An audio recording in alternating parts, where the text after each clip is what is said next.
Welcome back to the Job Files, Faith Under Fire. It's day 6, chapter 6 of the book of Job, and it gets deeper at this point. So we're just going to jump right in because if you've been on this journey with me, then you already know what it's hitting for. So grab your notebook, your pen, your paper, these things so that you can take some notes. But before we get there, let's give a little historical context about how we got to where we are today, okay? Job is still in ashes. The ashes are on him. He's still in mourning. He's still hanging out with his 3 homeboys. And he just got done listening to Eliphaz's monologue, his dissertation, his motivational speech, some may say. And when he fires back, he fires back, period. And so this is where we stop hearing from his pain through tears and we hear from his pain through words. How about them apples? Because we can cry things out and people don't know what we're thinking. But when we speak, that's when you hear exactly what our heart says.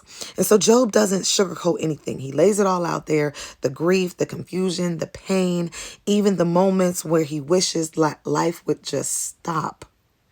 He's not suicidal. Keep that in mind. Okay. He already knows the weight that you're carrying, God, right? Theologically, this chapter reminds us that God isn't intimidated by honesty.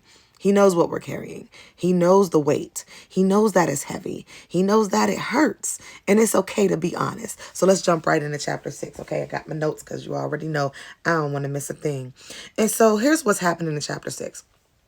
Eliphaz just got done talking and the lecture is done. And he basically says, consider what God is teaching you in this. Like, bruh, do you really know what God is teaching me in this? For you to be saying that? I'm sure that's what Job thought. And so Job, he's sitting there listening. And then in chapter 6, he finally exhales and speaks the words that he's feeling. He says, you don't even understand how heavy this is. And he doesn't. Because Eliphaz has never been through anything like this. None of his homies have been through anything like this. So how can you speak on something that you have never been through? He literally says his grief outweighs the sands of the sea.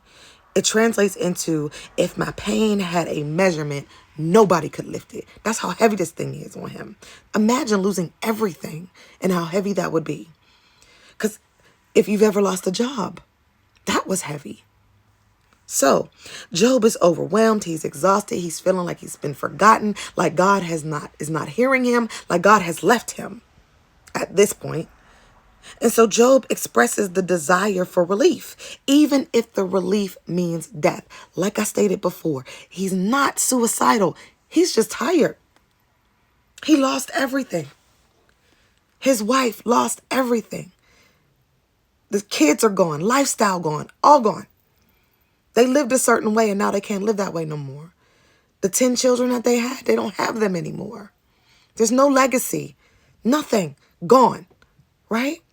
And so he says, Lord, take me if you're not going to help me. He's at a place where God, either fix it or come get me. I'm going home to glory. Because this is bananas. I need you to fix this thing and fix it right now because I'm tired. Have you ever been in a place where you were that tired? Where you're like, God, just call me home. Take me to glory. I'd rather be with you than suffer. Because this is crazy. Whether it's sickness or financial struggles. Because sickness and financial struggles can weigh the same. Have you ever been in that place? And so this is where Job was. He calls out his friends too. This is the part right here. He basically tells Eliphaz and the others, you should be comforting me. But instead, you're lecturing me? Like, you're supposed to be my friends, but you're like a dry river. When I need water, you disappear. When I need your comfort, you're condemning me. When I need your words of wisdom, you're telling me that I'm wrong and that I did something wrong. And so Job makes it clear that sometimes the worst pain isn't the suffering, it's the disappointment in people you thought would show up.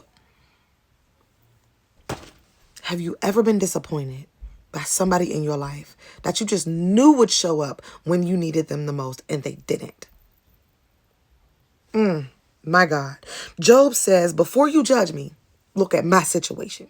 So take a look at who I am, what my character is. You supposed to know me. You're my best friend, right? I haven't lied. I haven't done evil. I'm not hiding sin. My pain is real, and your words are making it worse. Period. You supposed to know who I am. You're my friends. So you say you know me. Yeah, that part. It's transparent, honest, and emotional. And this chapter shows us that Job's humanity before we see God's sovereignty.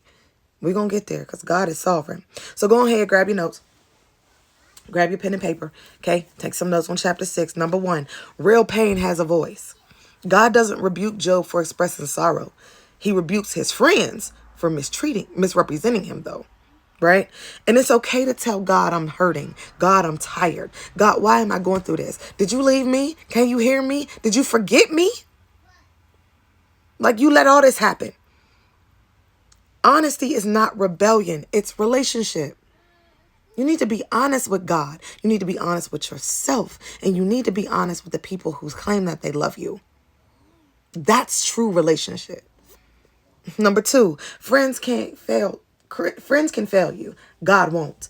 Job finds out his friends aren't fountains of wisdom. They're fountains that went dry. And sometimes God will let the people we depend on fail simply so that we can trust more in him. Number 3, weariness doesn't equal weakness. Job didn't lose the faith. He lost strength. The man was tired. All of this happened in one day. All of it. He lost his land, his cattle, his livelihood, his servants, his children, everything gone in the same day. It wasn't like today something happened and then tomorrow something happens and then next month something happens and then next year something happens. No, in the same day. So now he's grieving. He done sat for 7 days in silence. He's tired. God, when is this going to end? Like, I'm over it at this point.